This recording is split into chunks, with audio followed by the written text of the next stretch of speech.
Hello, ladies, gentlemen, comrades, and friends, and welcome to the Coming Insurrection.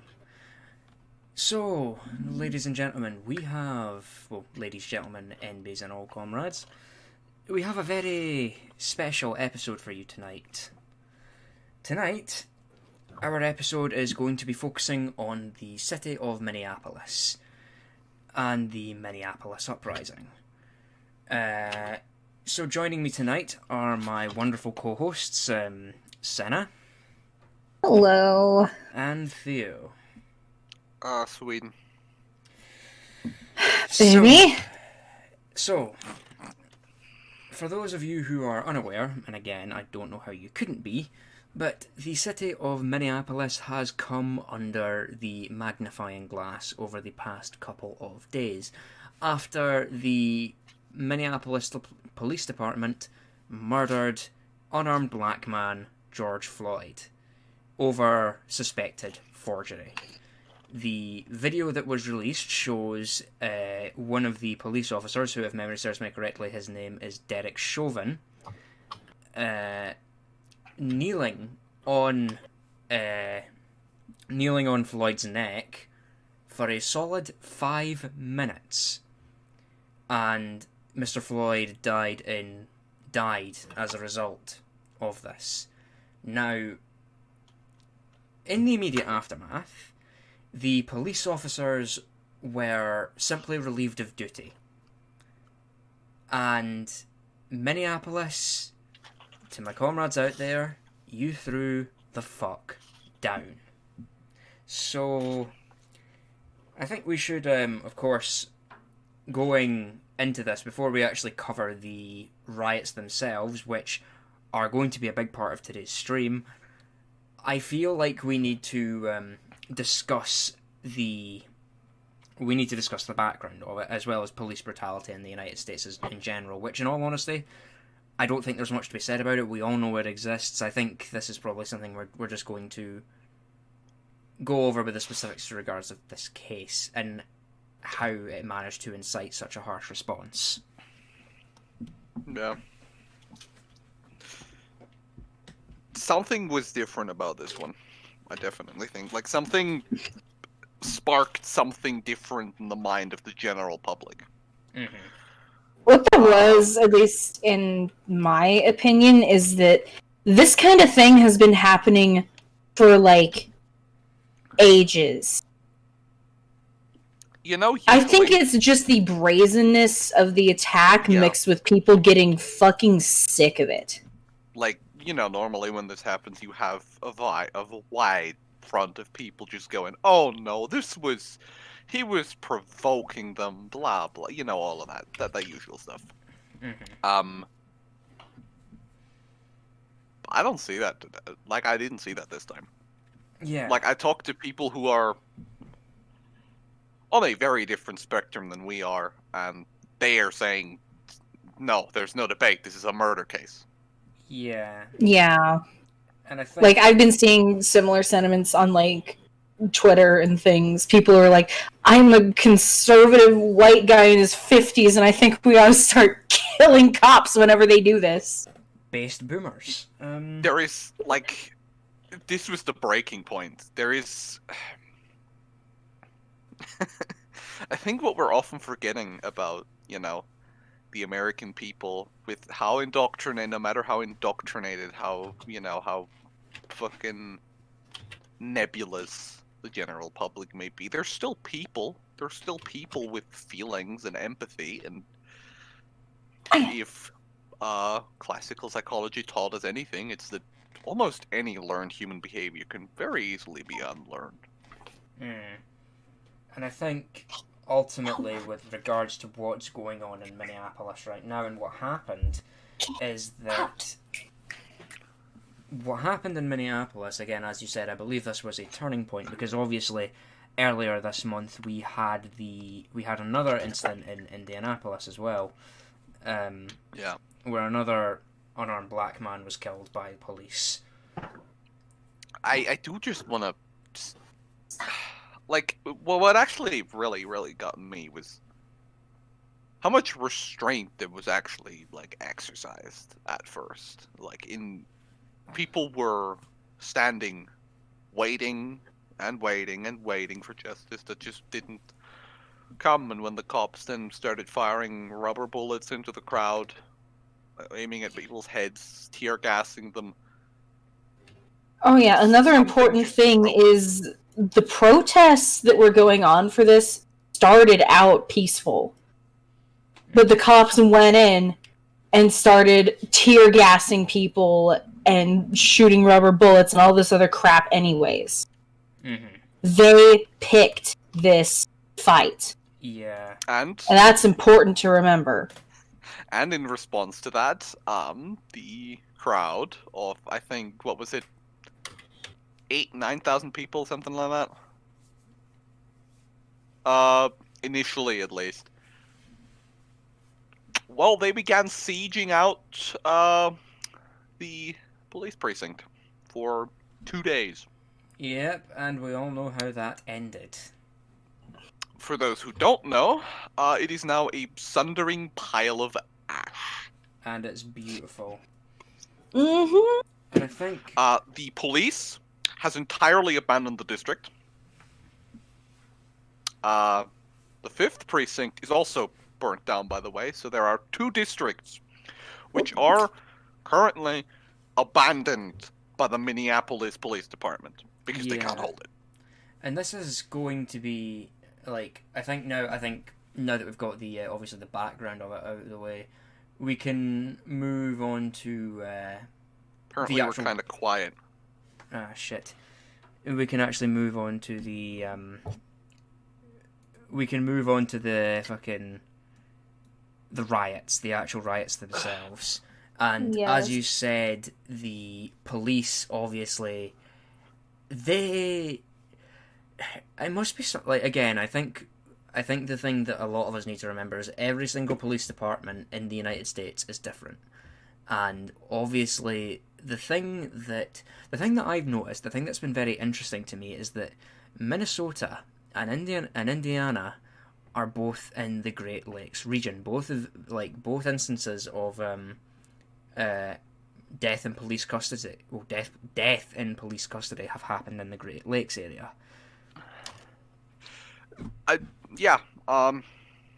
That's mainly, I think, because police in those areas is so decentralized that cops can basically just do whatever, even more so than in, like, the rest of the United States, which is, an interesting side note. The fact that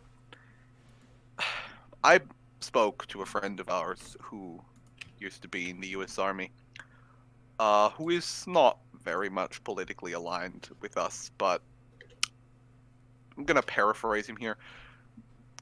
The fact that U.S. cops go straight to lethal force just blows his mind. It just doesn't make sense to him. Even in the military, that is not an option. That was not an option for him until he had exhausted his 4 other options of de-escalation and eventually apprehension. And that's mainly because while the military is subject to things like court-martialing,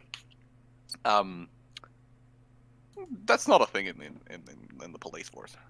Aye. Like, yeah, no. The only time the cops get into any amount of trouble for their actions is when there's public outrage, and even then, they get a slap on the wrist.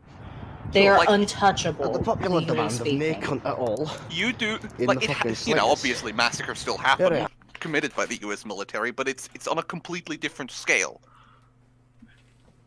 If a U.S. Army soldier in Afghanistan did what the cops did to, I keep forgetting his name. Fuck, I'm sorry. George Floyd. I'm bad with names, and I just spoke up. If they did what the cops did to George Floyd, that man would get court-martialed and go to jail. Yeah. This guy, he has an entire police force protecting him. He got to relocate to Florida when they eventually found him there. they put him in police custody not because they actually wanted to hold him accountable, but just because otherwise people were going to literally fucking kill him because they found his house in Florida too. Mm-hmm. Like, the police are a group of armed thugs that, like, at this point, exist for nothing other than to terrorize the general populace. Yep, they're nothing more than state control. I think at this point it reaches beyond that. The police has been transforming for the past 20 years from, you know, your average piece of state control into a replacement for fascist paramilitaries. I don't think there is a great, that great of a difference between the job that in the early Third Reich the Sturmabteilung, or perhaps even the Schutzstaffel, the SS, had. They, like, the SS was deployed as police, and, you know, they intimidated people, they murdered people brazenly on the open street, and obviously that was encouraged, and it's the exact same thing here.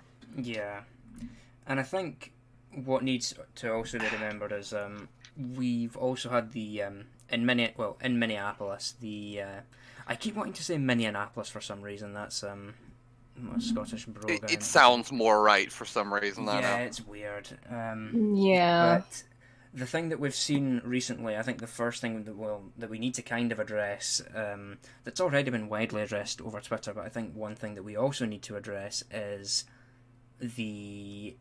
on top of that, all the false accusations that have been flown around by right-wing propagandists recently. Much more ineffectively than usual. Exactly, that's the thing that I've been interested in, is that they've kind of fallen flat on it.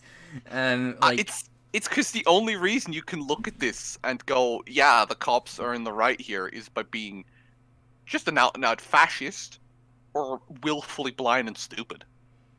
And yeah, and a lot of people, even conservative people, are not ideologically speaking fascist. A lot of them are just heavily brainwashed, but otherwise rather ordinary people. And this flies in the face of every so-called American value that we are told from birth to believe in.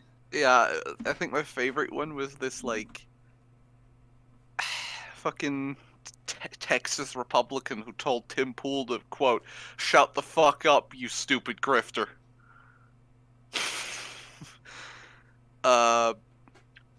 Like, something broke. Something broke the American public, and it's boiling over. It's just... Yeah. But I think... To this, I want to add the, you know, just... You know, how quickly that turned, you know, that violence, that riot, was not directed just, you know, it wasn't just, oh, do the smash. Yeah. Right? There was...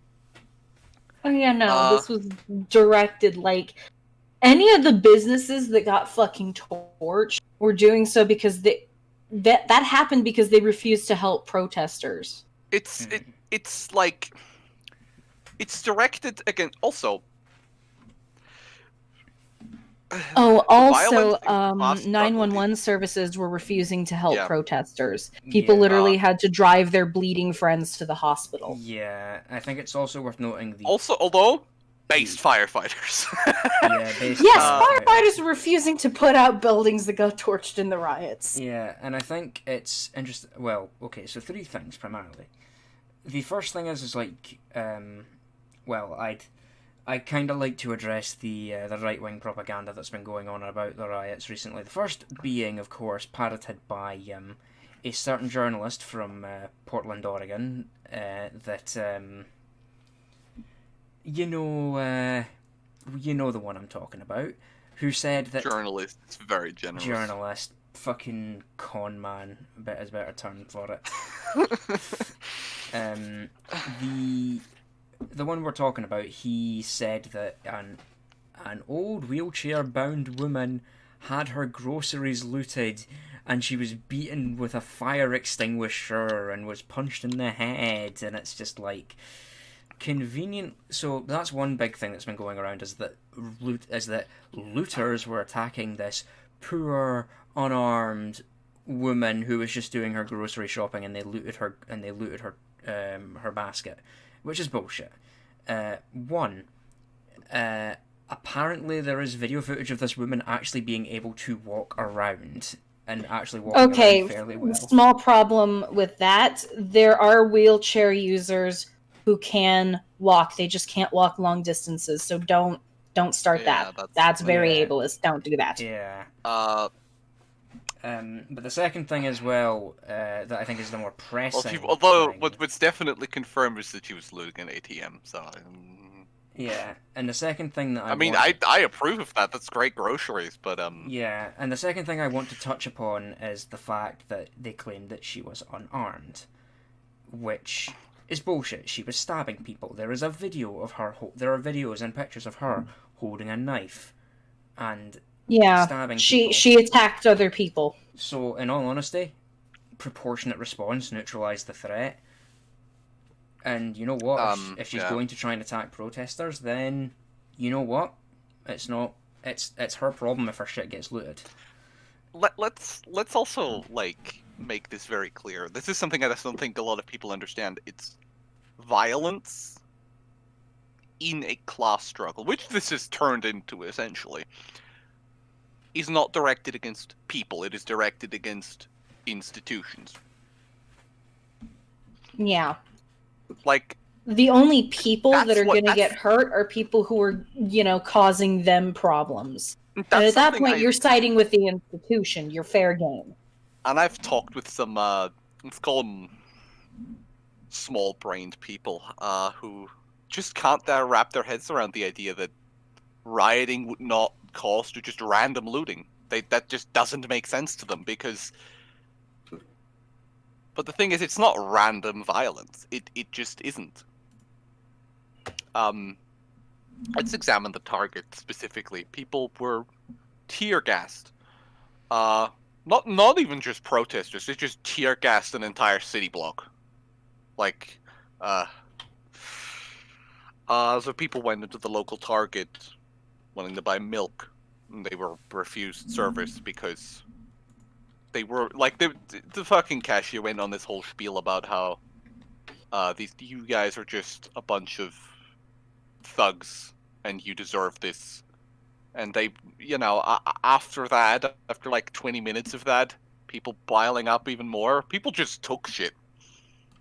Yeah. And as for the Target as well, I have heard as well that that Target worked very closely with yes, they did. Department. So in all honesty, you work with a cop, you are a cop. So in my opinion, again, fair game. Yeah. You can simply not work with the cops and you won't get in any trouble. Also, very, very big on those things. What happened to the goods that were looted from the Target? They were turned into, they were added to stations for mutual aids, yeah. Yeah. Where people could not just get help, but just, get shit they need. Yeah, take what they need for free. And it's... I think on top of this, the one thing that we need to realise, and the one thing that I think a lot of the American left in particular has some hard lessons to learn from, is you can have all the organisation in the world. You can have chapters, you can have, squats, you can have every single thing. You can have mass organisation. But ultimately, people can organise themselves very fucking quickly should the need arise. They don't need your organisation. They will organise themselves. Yeah. To any, particularly any Marxists, watching this kind of means that the ML line of top-down stratified organization is just wrong. Not even It's that, just- just I think a lot of anarchists, well, a lot in particular, like American anarchists, could learn from this as Well, well. yeah, definitely. Like, it's not just specifically a problem with Leninists, it's a problem with with American leftists across the political spectrum. Yeah, but it's just a centerpiece of Marxist-Leninist ideology. That's what I'm saying. Like, Yeah. there's just a fundamental problem at the core of the ideology itself. But this is like in tandem with this, I looked into like Luxembourg's analysis of the 1918 uprising, which started as a sailors' revolt. And to paraphrase in very short terms, all of your, organization is very useful in peace times. However, the class struggle in times of actual revolt is not something that needs to be taught to the class. It turns into second nature for the crowd, essentially. That's why it's those crowds are so scary to the police, because they stop being just 10,000 people. They are an entity, a combined mass.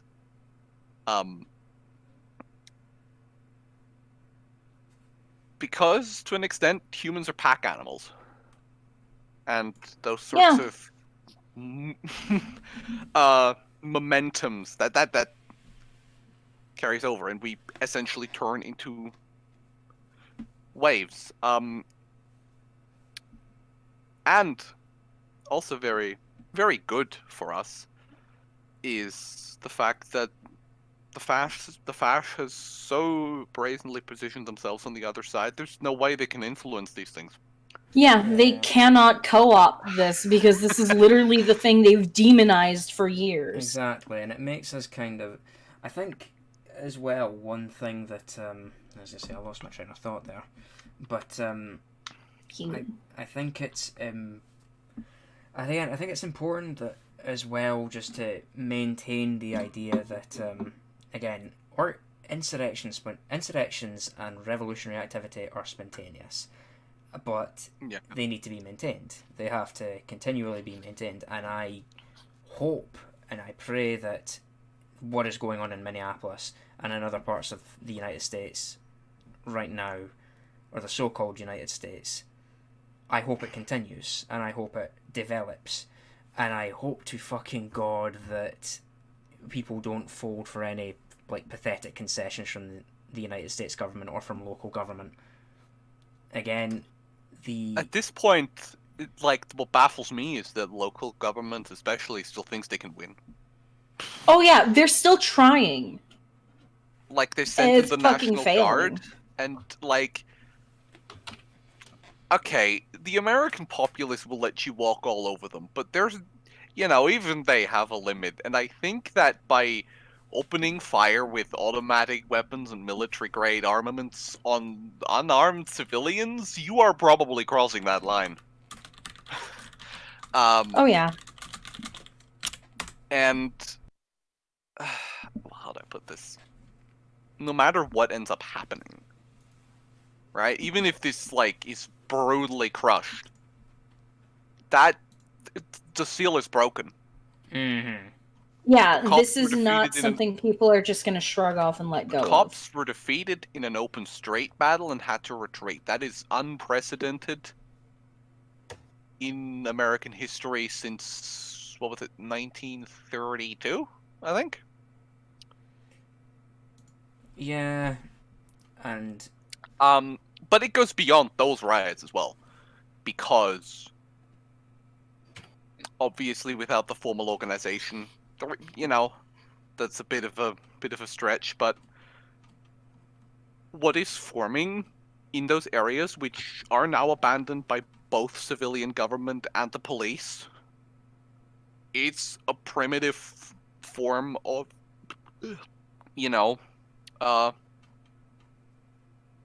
a community. It's a small city commune, really. Yeah. People are redistributing resources. People are, like, setting up medical aid stations. That's a horizontal, you know, governance. And I know people there don't realize it. That's what that is. That's what is meant by revolutionary spontaneity. Like, people hear it and think, oh, guys, it'll just happen. No, that's not what it means. What it means is that capitalism is antithetical to human, like, conduct. We are social animals. When we see people of our own in pain, hurt, our instinct is to protect them, to help them. Yeah. And when the veil falls, right? When everything falls down, that's all that remains in us, right? And that's why people are just helping each other. There's no incentive for, like, the people who fucking looted the Target or whatever to set up mutual aid stations. They just did it. Yeah, exactly. They just did it. And phenomenally, the whole thing is as well, like, this is something that, again, police stations burned. And I think the one thing that we can't overstate enough is how much hope that this has given people for insurrection in the United States. Yeah. It has given people so much hope, and it's emboldened. And here's the thing, even if these movements are brutally crushed, even if the riots are put down, then even if that's the case, anarchists and other revolutionaries throughout the US still, they've got something. They've got hope. They know, they've learned lessons. Yeah. Stephen Doge pointed out on the Discord that this is not that dissimilar to what the fucking fuck me up, I'm fucking stumbling over my words, to what happened in, like, northern Greece when the civilian government just kind of died. Yeah. And again, as we've said, this will continue to spread. This will continue to kick off, like Denver. Yeah, there Portland. is. Hell, there's even Phoenix. like some stuff starting off in Phoenix. Yeah. Which is like near where I live. I'm keeping my fucking eyes on that. Yeah. Like, even during Ferguson or whatever, there was never a national movement of protest. Ferguson stayed in Ferguson. Mm-hmm. Yeah. Minneapolis is not staying in Minneapolis. No, It's spreading. it's not just through the state, right? It's spreading not just throughout the country. There is actually, in Vienna today, there was a pretty large solidarity protest conducted by various... This is catching, like, the world's attention. This is going to change a lot. So the issue is, I think, as well, is we need to... We all know that, like, liberals like to co-opt social movements. But I think now, hopefully, fingers crossed, this time it will be the social movement that's turning the liberals. Or at least what is there to co-opt? Turned. There is no formal movement. That's why liberals can't wrap their heads around it. Because it's not organized. It just happened. Yep, this is what happens when you continually push a community to the fucking breaking point, brutalise them, and then it just explodes in a fury of righteous anger. And... This is... Like, I've had a hard time even just trying to explain this to people, that this isn't organized. It just happened. And... don't let people tell you, anything about mob rule. Fucking...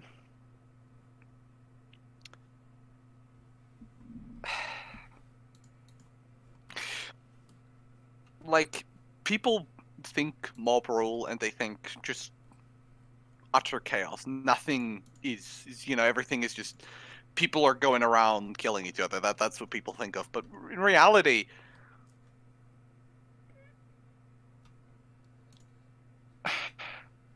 in reality, it's fucking.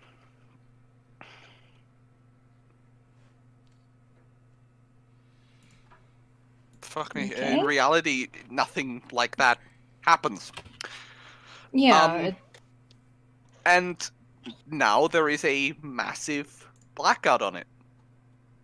Also, Oh yeah, and can we talk about what Trump just signed an executive order on regarding social media? Yes. Cutie, you brought that to my attention. Crypto? Shit, my microphone was muted. I tried to unmute it, but it fucking if you give me a second, I will bring this up. Trump has signed an executive order targeting social media companies relating to liability protection for online platforms. Now, basically, this executive order protects tech platforms like Twitter in two ways. The first way is that it makes sure that they, for the most part, can't be held liable for what users say on the platform. And second, it makes sure that they mostly can't be held liable for good faith moderation decisions that block specific content. Now, I'm going to leave you two to discuss this because I need to go and grab something real quick. I'll be 2 minutes. Alright, have fun. Don't die. I mean, yeah, it's just a culmination of like the last 10 years really of This is going to be the thing that they use to justify like a mass media blackout on social media. yeah. The news like barely covered anything. Speaking of the news, CNN news crew that was on the scene was arrested. Yeah, by the police. Now, by the way, that is what the First Amendment is supposed to protect against. Mm-hmm. It's not supposed to protect your fucking tweets, not, because that's not that's it's not a platform for one. But the arrest of media, that's just there. That's like that is just brazen. Oh And, yeah, they do not care. The cops tried and, to an extent, I'd argue, succeeded in trying to disrupt local Wi-Fi connections to stop people from posting, from streaming. They tried to keep this quiet. Didn't work, which is good. No. And actually, they mostly only really succeeded in jamming their own radios, which was funny. Oh, by the way, they kept like announcing everything they were doing on publicly accessible radio transmissions. Yeah. So people were able to just listen in. There were thousands of people listening in, actually. It's Yeah. pretty interesting. Very smart. Yeah. So ultimately,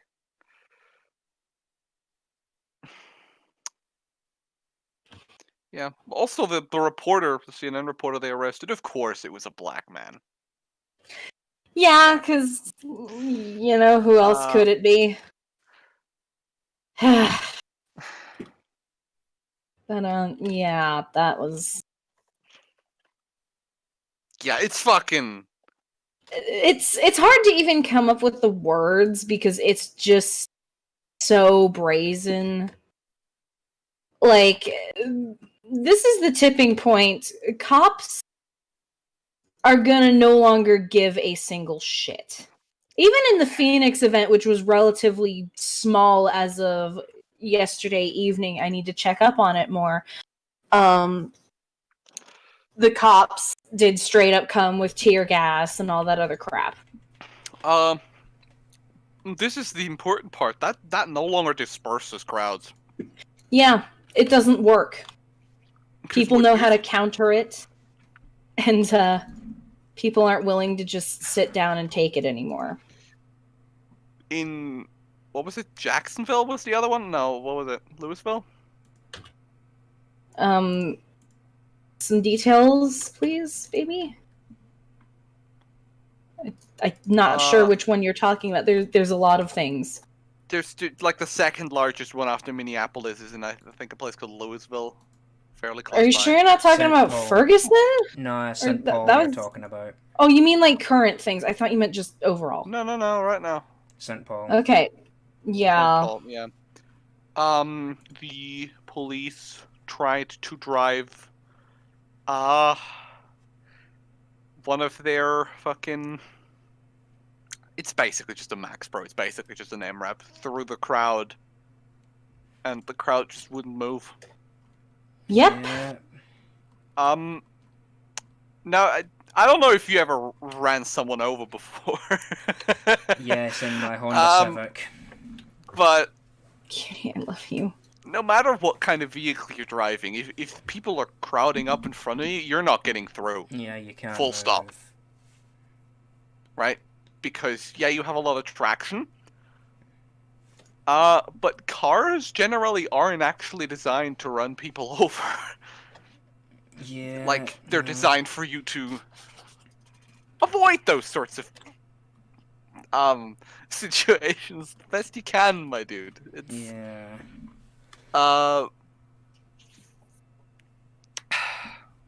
Also, a gun shop in Minneapolis announced that there was going to be a, and I quote, special event discount. Everything 100% off, first come, first serve. Well, basically they made like the statement like, hell yeah, we fucking serve protesters, which, not to Wasn't mention, the guy who runs that one like former army? yeah, Yeah. that's also something I want to mention.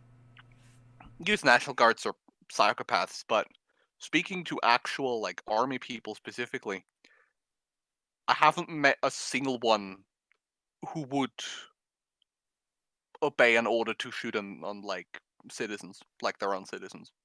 Yeah, no. Like all talking to them without hesitation, they said that's an unjust order. I am under no obligation to follow it.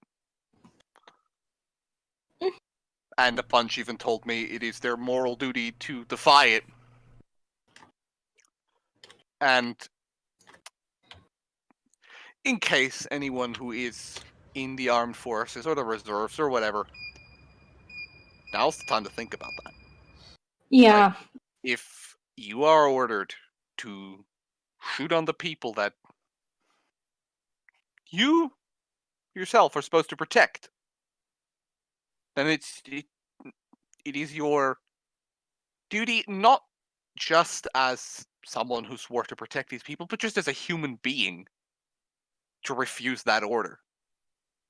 Do not fire on your own people. Just don't.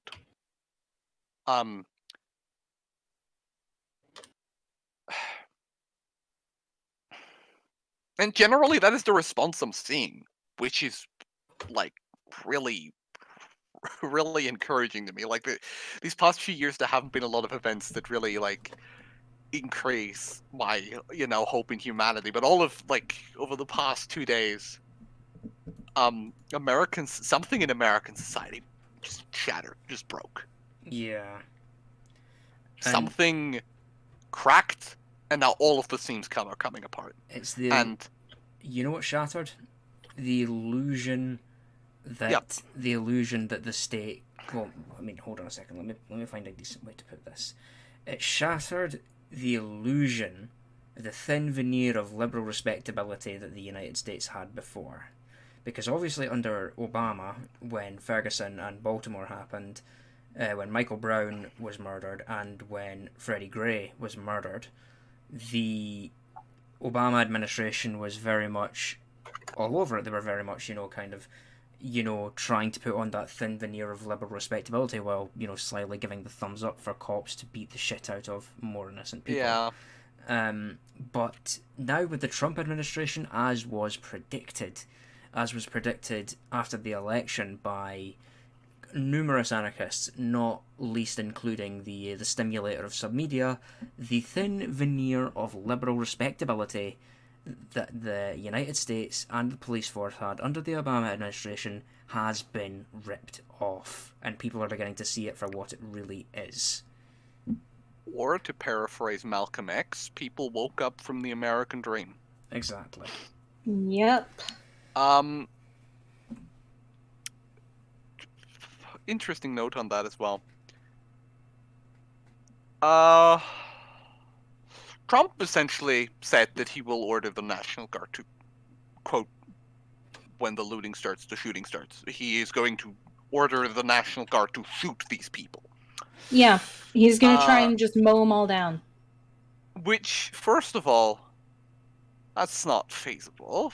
That's 20,000 people. The National Guard of Minnesota is also about 20,000 people.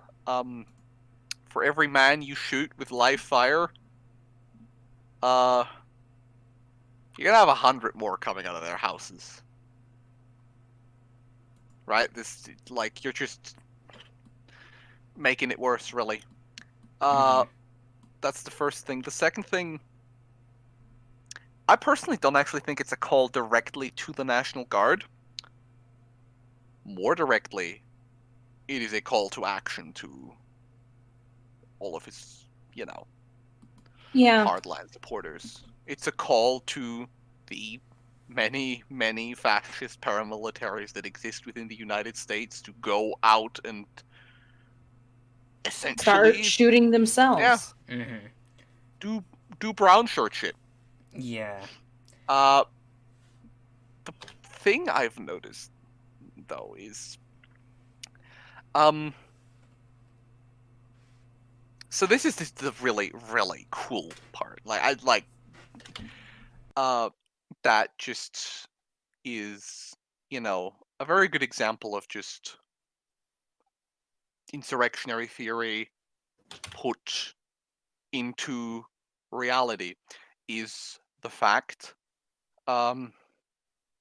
which, the more spontaneous tenets of all sorts of left-wing movements have been saying for all the time. Fucking when something like that starts, all the political divisions, and all of the constructed things like race, like gender, all of those constructed sort of barriers fall down, and all that remains is the class struggle. Yeah. And I think when I just want to finish this off real quick, when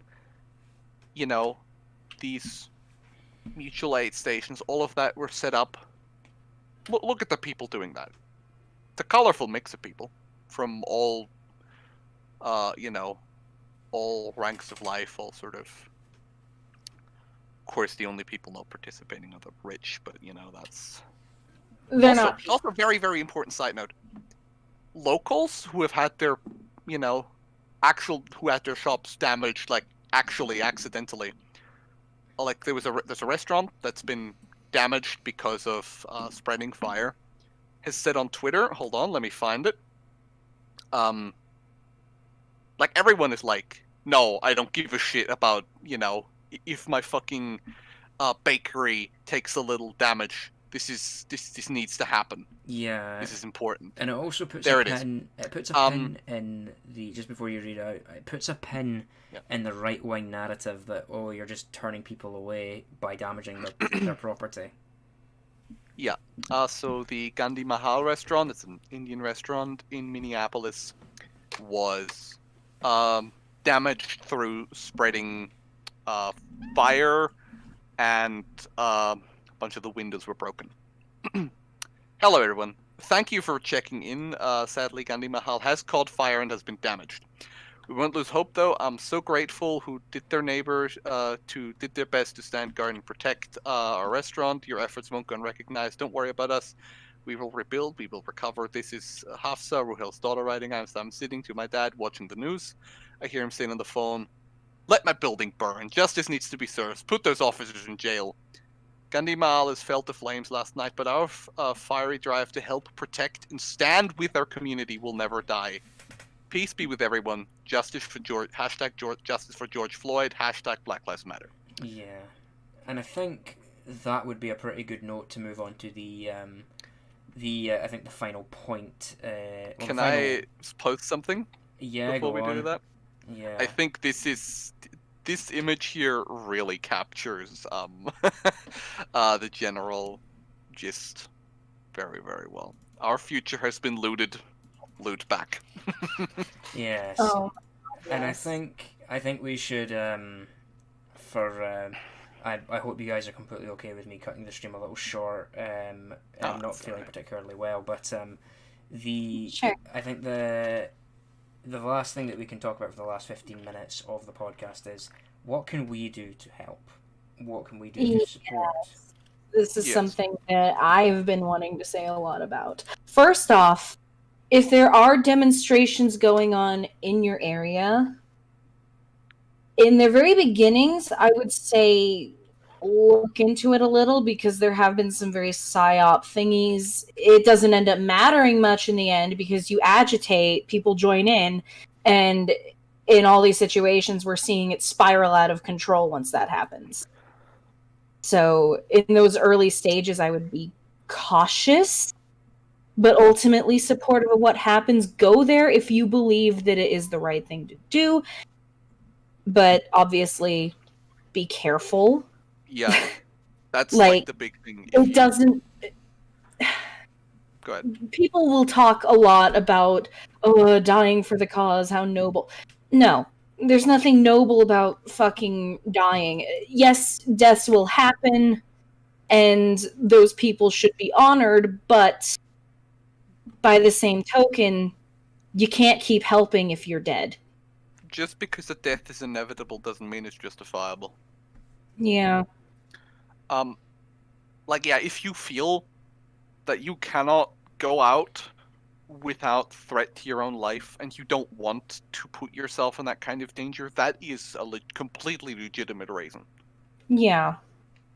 You are under no obligation to, throw People yourselves into the barricades. That's, if you feel like that's what you want to do and feel comfortable doing, fucking do it. Yeah. Furthermore, if that will be helpful, that's something to consider. Yeah. You don't want to make yourself a liability to your fellow protesters. Yes, and I think as well on the whole subject of martyrdom, yes, martyrs should be honoured, but honestly, if we lose comrades, if we lose friends, and if we lose fellow anarchists and revolutionaries, they're not readily replaceable. You are not replaceable, comrades. I'm gonna misquote Patton. Nobody's ever won a conflict by dying nobly for the cause. Yeah, you need to, and if you feel as though there's no other way out, and this applies in general, if you feel there is no other way out, if you feel like you are going to die, if you feel like, and you still decide to go for it, if you feel like there's no way of getting around it, then you should be honoured for giving your life for the cause, but it should be something that's encouraged, and yes. I think my 2 cents on it and what people can actually do, short of going if you're not able to, there are still things you can do. The first of which is if your community in any way you can. There are funds set up for helping get people who do get arrested bailed out. And there's all kinds of things like that. Even just spreading awareness of the facts of what's going on is useful. Literally anything you can see that you can do, fucking do it. And if anyone calls you worthless for doing, whatever you can in your situation, fuck them. Yeah, and I'll post the link to come to your house. Can I finish, please? Yeah, go ahead. I'm going to post the link to the Minnesota Freedom Fund if you're able to donate, if that's what you want to do to support comrades in the front line. I'm posting the link in the chat just now. And on top of that, two other things I think you can do. The first of which is, if you have a gun, if you are armed, then I think it's important, if you're a leftist and you have a gun and you're armed and you're within driving distance of one of these protests, it is important that you get together with a bunch of your comrades, make your way to the protest, and make sure that there is a counterweight to both the armed police, the National Guard, and the 3% or militiamen that are undoubtedly going to show up. And the second is, if you are not armed, you still want to help and you still want to physically help. It's, if you have medical supplies, if you have cleaning supplies, if you have anything that can be of help, and you are within driving distance, go and bring it. This is actually something I wanted to bring up earlier. And I have other things that I feel are important to say, if I may. Yeah, go ahead. Okay. So, an important thing is also, if you have any useful skills, like if you know how to use firearms or other weaponry, or I don't know, maybe you're a fucking burglar or something, or if you're medicine, use any skill you have and teach other people those skills. Share it, spread it, make good on it. Now, another important thing is making sure you know what to do for things like tear gas, treating bullet wounds, and, something for pepper spray that a lot of people do that I see is, put milk on people's faces. That's actually not the best idea. Yes, it will work, just like how if you eat spicy food, milk will help that. But it can cause eye infections. Yeah. What you want to do is water with a little bit of baking soda in there. On my Twitter account, I've been retweeting all kinds of useful information, pretty much anything I see that is, verifiably accurate within reason. And all this other stuff. When it comes to tear gas canisters, either kick or throw them back, or if you can, put something over them or pour water on them. Something I saw that people were doing in Hong Kong protests was taking traffic cones, putting the traffic cone on top of the canister, and then pouring water in the hole on the top of the traffic cone. Things like that. Yeah. Anything to neutralize it. If you see one on the ground, it's right near you, your best bet is to throw it back if you have no other way to neutralize it. Agreed. And even if you are going to throw it back... don't spread misinformation. Yeah, and even if you are going to throw tear gas canisters back, wear gloves. They're hot. Yeah. Yes. They're wear gloves, wear some kind of headgear, too. People are shooting rubber bullets at people's heads, even if it's just a bicycle helmet. That's better protection than nothing. Also, I would recommend wearing goggles to protect your eyes, both from irritants like the tear gas and pepper spray, and from things like, rubber bullets coming at you. You got a better chance of not losing an eye if you have serious protection. Also, very interestingly, what helps against, the breathing problems caused by those things. Not entirely, but would very much helps against them. An important thing to do if you do get tear gassed is do not panic, because the way that stuff makes you feel, it's designed to make you panic, and that causes you to breathe rapidly, which worsens it. If you get into tear gas, your best bet is to hold your breath. If you don't have eye protection like goggles, run the fuck out. If that's close your eyes. Get low. Yeah. It moves up. And I'd also one more thing I'm going to post in the live chat is a link from the Belarusian, I think they're Belarusian anarchist group Pramyan, who have put together a thing that was taken from lessons during the Ukrainian uprising a few years ago, It's 14 tips on how to get ready for the revolutionary situation, and it will come in great handy to a great many people. It has... Also wear your face masks. Yeah, no face, no case. And I think the link that I've... Yeah. If I may, because there's... Okay, so first off, wear face masks. If you cover up your hair, like, seriously, keep yourself as unidentifiable as possible. A very important thing is wear baggy clothes. You can be identified by your body shape. Do whatever you can to obscure that, even if it's just slightly. Yeah. And Good trick by that, actually. Drape like just a blanket around yourself. Completely obscures your body shape. Though I would be careful with doing something like that, as there is the potential for it to get snagged. If you do something like that, make sure that if it gets caught on something, it will just come off of you. Yeah, and... You're better off losing it than getting trapped. Yeah, and one more thing that I think is of great importance. The mode, no capes! One more thing that I want to recommend to you guys is when you're organizing, whenever you're organizing in your communities, or if you're in the midst of a riot, it is important that you maintain secure comms. This is so that, and here's the thing, in Minneapolis, the police have been deploying a Stingray, which is a system that basically acts like a cell tower and sends basically every single bit of data that you send goes through it. Now, if you receive word that a Stingray has been deployed, it is important that you immediately turn off your phone. But if you are planning on organising something, you should not be organising it through Facebook Messenger. You shouldn't be organising it via Twitter. You shouldn't be organising it through any form of, mainstream social media app. There are 3 apps that I'm going to recommend to you guys. The first one is Signal, which obviously all of you will probably know about. Signal is very well known and very well reputable for being peer-to-peer, end-to-end encrypted. There is no one that's going to be fucking looking in on that. And also with the update for the Signal app, it requires a PIN to get in.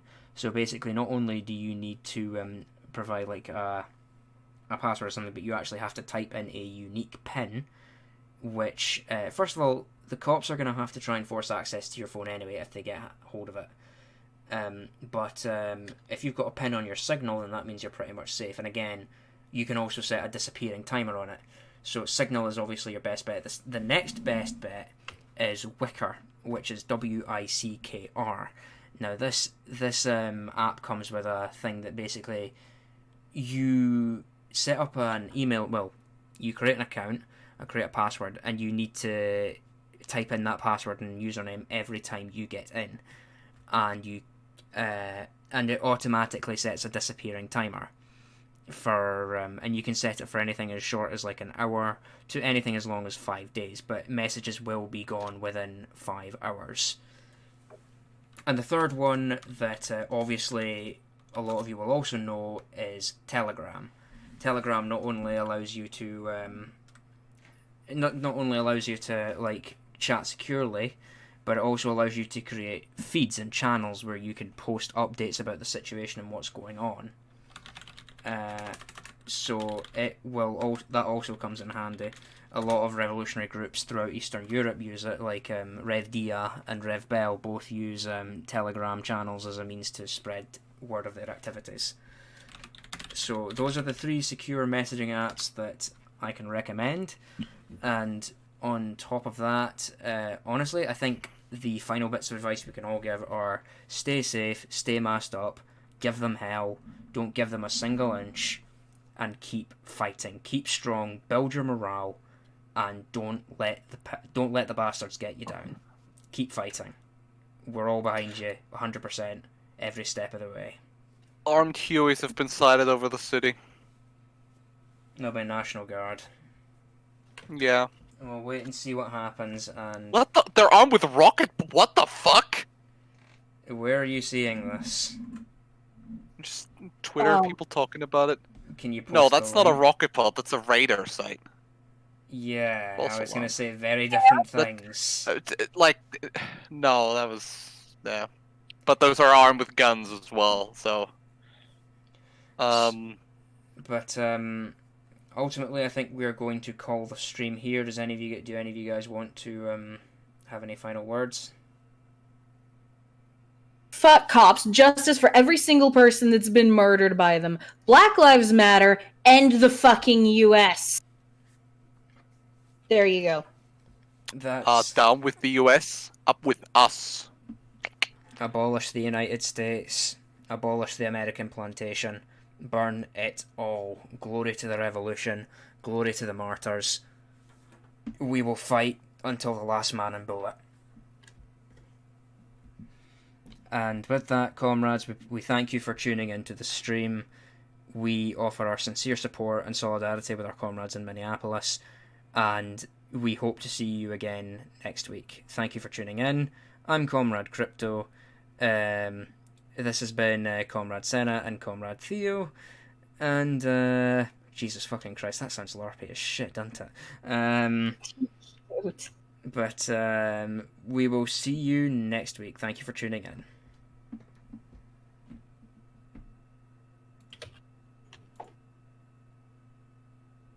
And